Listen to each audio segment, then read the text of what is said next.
ශ්‍රී ලංකාවේ සිවිල් අයිතිවාසිකම් ව්‍යාපාරයේ කැපී පෙනෙන පුරෝගාමී කාන්තා චරිතයක් වන මෙය කොළඹ විශ්වවිද්‍යාලයේ උපකුලපති තනතුර සහ එක්සත් ජාතීන්ගේ සංවිධානයේ දරුවන් වෙනුවෙන් සිදුවන පීඩා සම්බන්ධ දැනුම රැස් කිරීමේ කටයුතුදී කටයුතු කළ මහාචාර්ය සාවිත්‍රි ගුණසේකර මැතිණිය යනු වචනය පරිසමාප්ත අර්ථයෙන්ම දැනුම් ගබඩා සංකීර්ණයක් ලෙස හැඳින්වීම කිසිසේත්ම වැරදි අර්ථකථනයක් නොවේ. එකී දැනුම් ගබඩා ద్వාරය ජනතා සභාවේ විවර කරන්නට ගරු මහාචාර්යතුමනි ඔබටයි මේ ගෞරවනීය ආරාධනය. Reverend members of the Sangha and other religious dignitaries, Mr. Upul Jayasuriya, President of the Bar Association and members of the head table, ladies and gentlemen. We live, as have been said by several speakers, in difficult times.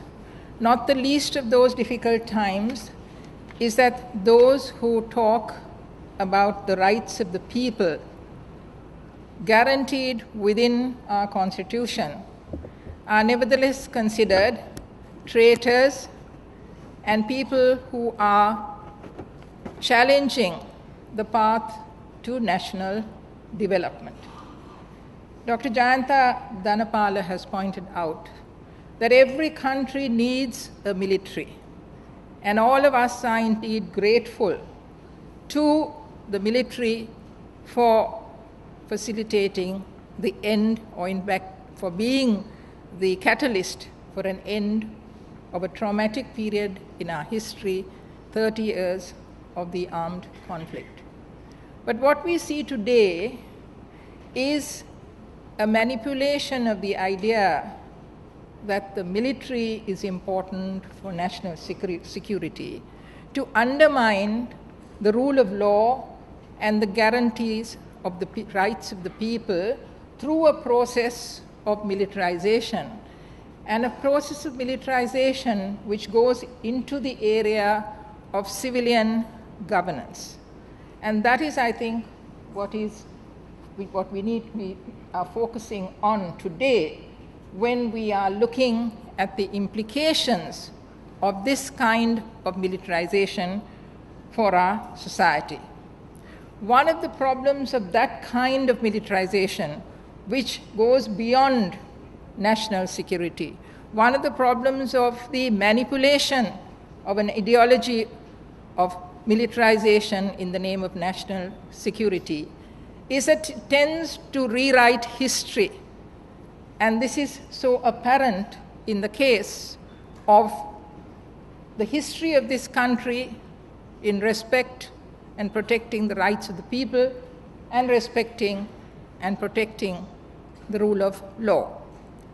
Lawyers will know that from the time of the Bracegirdle case, the courts of this country, even in the colonial times, have upheld the importance of core values on human rights, such as freedom from illegal detention.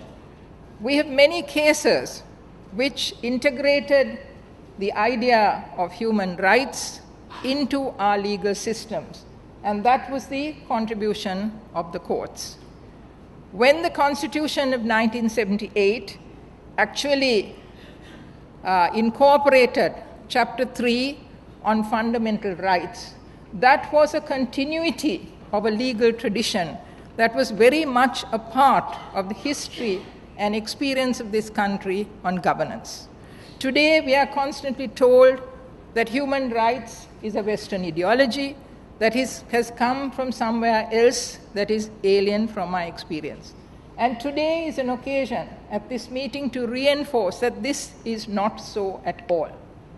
This is not the reality, because we had integrated that into our constitutions, following a long tradition of incorporating fundamental rights into the constitutions of South Asia, beginning with the Indian Constitution, which after all was adopted after a great struggle for freedom. The most recent constitutions of South Asia, such as Bhutan, the constitution of a Buddhist country primarily Buddhist country like Thailand, have chapters on fundamental rights, just as we do in our country. So these are not alien values, they are part of our jurisprudence. And the challenge of our times particularly in a post-conflict situation, is not to backtrack on them, but to recognize that they are part of our law, of the essence of the rule of law, and that must be protected. I have been asked to speak a few words on the judiciary's contribution with regard to fundamental rights. And I would like to focus in particular on the manner in which the judiciary of this country gave life to Article 126 of the Constitution, which talks of an enforcement procedure, how you can claim your rights. The courts of this country and the jurisprudence developed particularly by the late Justices Mark Fernando and Ranjit Amarasinghe, fleshed out that remedy to mean that if you have a claim and it is violated, you will get relief. You will get it in the form of a substantive remedy for the violation, even to the extent of a claim for compensation. They also developed the idea in our Constitution, fundamental rights are exercised against a state. So the jurisprudence of our country, including leading cases like Faiz versus Attorney General and Upali Ratna, that lawyers are familiar with, said that if a state has an obligation and an individual member of the administration violates a right, even if the state has not actively done so, by their inaction, they have violated the right. And the classic case of Attorney General versus Faiz was an instance where a private individual was assaulted by a member of parliament in the presence of the police. And the Supreme Court said the state was responsible. Why? Because they failed to prevent the violation, because the assault was infringement of his fundamental rights. And having done so, they also accepted and developed the idea that not only the state was brought before the courts for the violation, but the individual concerned. And so, therefore, in the Maradana rape case of sexual violence at a checkpoint by members of the armed forces, the original idea was if there was a rape in that place, this was the individual act of the person and the state was not responsible. But however, from that time it has been recognized that if a member of the armed forces does that, then it is torture and it is a violation of rights. So the courts then fleshed out the remedy, gave it life to protect the rights of citizens. And this is an important dimension that we must consider when we think of whether that ideology of strengthening enforcement is being retained, is it being developed, or is it being undermined. And in that context, I would like to take a few examples of the rights that we're talking about. Now let us look at the equality rights in the Constitution. Now, today we've been talking about the rule of law and the rule of men. I think we need to reflect on the fact that the rule of law is about the rule of law as well as the rule of men and women.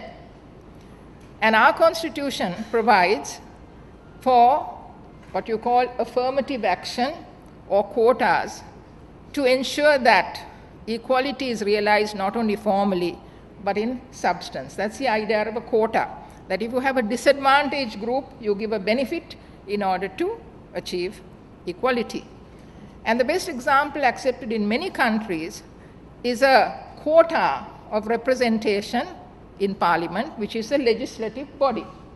Sri Lanka has the lowest representation of women legislators in parliament for the whole of South Asia and in many other countries. We have less than 5% in the last 50 or 60 years. Now, in that context, affirmative action is extremely important. And therefore, there should be a commitment on the part of the government to introduce legislation which will provide for that. Unfortunately, we have not done so. And there has been no advocacy outside of the women's groups, actually, and a few women's parliamentarians to put that on the national agenda. and this is a clear case of a violation of equality rights. Let me also take another instance of the recent regulation on workers' rights to travel overseas for employment. The most recent regulation says that a woman who seeks to go abroad must provide information with regard to what she has done on her child care responsibilities. Now, the law of this country recognizes that the responsibility of child care is a joint and shared responsibility of both parents. How can that Gazette notification now regulate the process of overseas travel for migrant work? When the case came up in court, regrettably, the opportunity to challenge the regulation was missed, and the application, at the persuasion of the court, was withdrawn. Now, this then is an instance where the lack of judicial activism in forging equality rights is a serious disadvantage to the citizens of this country. The idea that you can settle a case was accepted in the past by the judiciary. That was in the case of matters of transfers, appointments, etc., where the court would say, look, can you not do this? Can you not do this transfer? Can you provide equal opportunity? And the case was settled. But this is a different kind of settlement. This is a settlement in court pushing for withdrawal of an application, and therefore not permitting a legal claim to be made as permitted under the Constitution. Again, when we look at the area of environment and human rights or fundamental rights, we see how the process of scrutiny by the court has helped to forge the kind of policies that my colleague Mr. Jayaratne referred to. The need for market forces, economic development plans to still recognize the rights of the people. And the classic case is the Eppavala case, when the exploitation of phosphates was stopped on the basis that it was environmentally not sustainable. And Justice Amar Singha's judgment referred to the intergenerational rights of the people between generations for the national resources of the country. And again, in the case of the eviction cases, the case of CPA versus Victor Pereira, where the Supreme Court said you cannot evict without addressing the shelter needs of this low-income population. But even more, and that is relevant for us, those cases are relevant for us, because one of the implications of connecting militarization with development, as we see in the North, is that the process of taking over decisions ad hoc in a non-right sensitive environment is that decisions are made with regard to settlement, environment, and exploitation of natural resources, which disregard the rights of the people. And finally, to look at the issue of illegal detention. Illegal detention is a very serious matter. In fact, illegal detention without legal processes, is considered the core infringement of human liberty. Now, in such a case, there is a remedy. There are many cases in the Supreme Court of this country where the courts have said, you cannot do this, and if you do this, you pay compensation for the violation because it's a violation of your core right.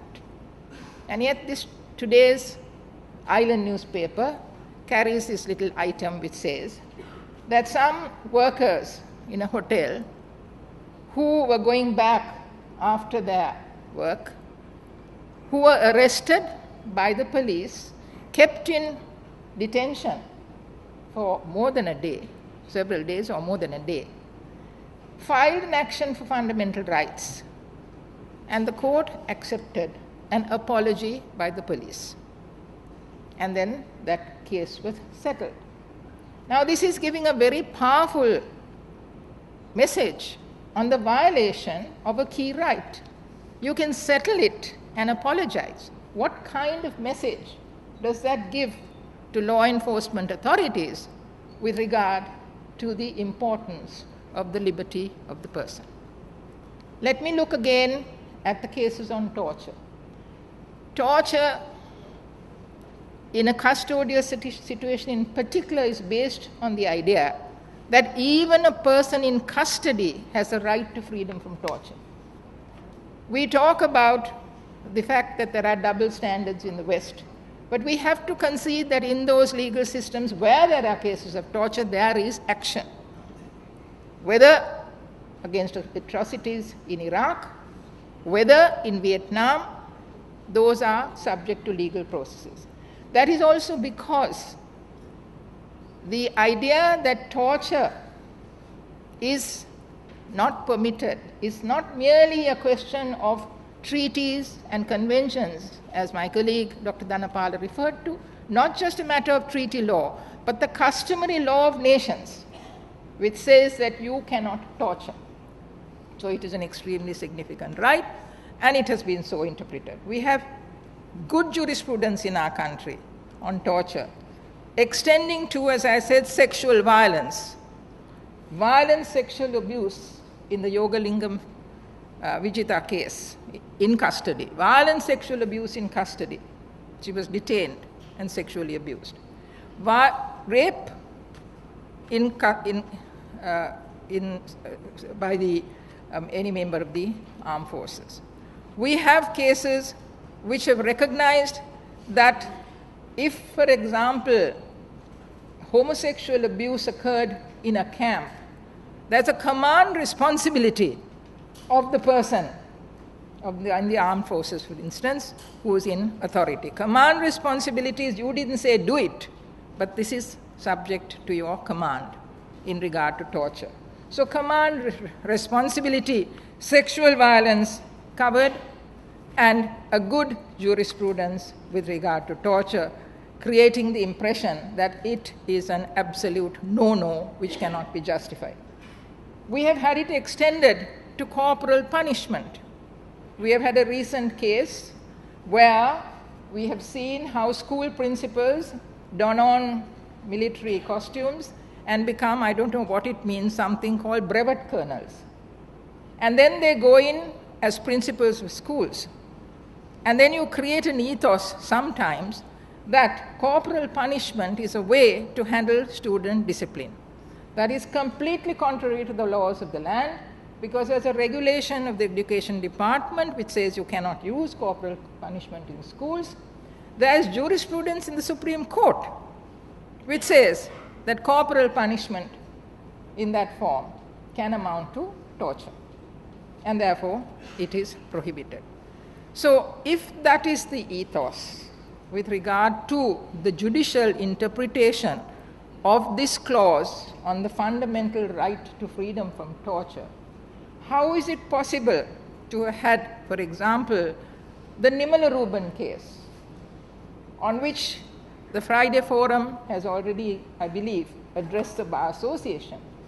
How is it possible in such a situation to say that if a détenu has been involved in a militant or terrorist organization, then can his fundamental rights be claimed? The answer is yes. That is a meaning of the torture, freedom from torture, and the right to freedom from torture. And if that happens, then that question mark is undermining, with respect, the absolute non-derogable nature of the right to freedom from torture. Similarly, with regard to broadcasting by state institutions, in the Broadcasting Corporation case, lawyers will know that a listener was able to come to court and say that the stopping of a program that he was interested in was a violation of rights, and that program must therefore be continued unless there were good reasons not to do so. And that is a case now which is being used to argue for a right to information, because Justice Mark Fernando said in that case that you can't, he connected it to the right of freedom of speech, because we do not have a right to information in our Constitution, by saying that you cannot form opinions without the right to listen and obtain information. So the courts have done their part. And the question is whether now we are creating a different kind of ethos, which is partly the legitimacy of authoritarianism, the legitimacy of militarization of civil administration, which is undermining the significance of a society regulated by law and a society regulated by civilian administration.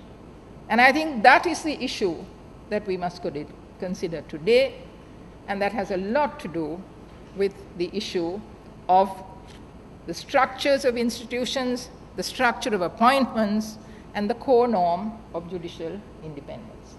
And so to conclude, I would like to again refer to some elements of my own history as an academic in law as well as a lawyer. I look back on the time when early on in my career, I went to a Bar Association convention in Kandy, chaired by the late H.W. Jayawardena, Queen's Counsel, where the chief guest was Chief Justice Sanzoni.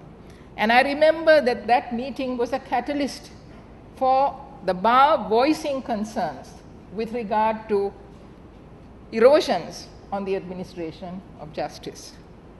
I remember later on in my career the united force of the bar's voice in the Leonaracci case, challenging torture and death in custody. And of course, we have had the recent experience of the impeachment with regard to the role of the bar, but that could be perceived as something of an incestuous issue by the public without also creating the understanding that it is a public issue of concern. So today, may I request that the Bar Association takes as a frontline requirement the need for a constitutional amendment on the lines in the 2000 Constitution. It is already there, and we have one of the architects here in the audience, Dr. Jayampathy Wickramaratne. It is already there. Is it not possible for the bar to actively campaign for an amendment which would introduce that provision in the Constitution here and now? We have the important and urgent need. We talk of it as a single issue, but it's more than a single issue. The issue of a change to the Constitution that will eliminate the executive presidency and put up front the need to amend the 18th Amendment. But those constitutional amendments must never undermine the commitment to retaining Chapter 3 on fundamental rights. And therefore, it's important, as we talk of fundamental rights, for the bar to constantly articulate the importance of Chapter 3, the importance of the enforcement procedures already developed, and articulate a professional voice on the responsibility of the judiciary, not to undermine those cases, the jurisprudence developed on the enforcement of rights. This is not, with respect, I suggest, a contempt of court, but rather the bar taking on its responsibility, as it has in the past, to work together with the judiciary and with the Attorney General to create that vision of justice and a society under the rule of law. Fundamental rights is not alien. It is part of our received tradition.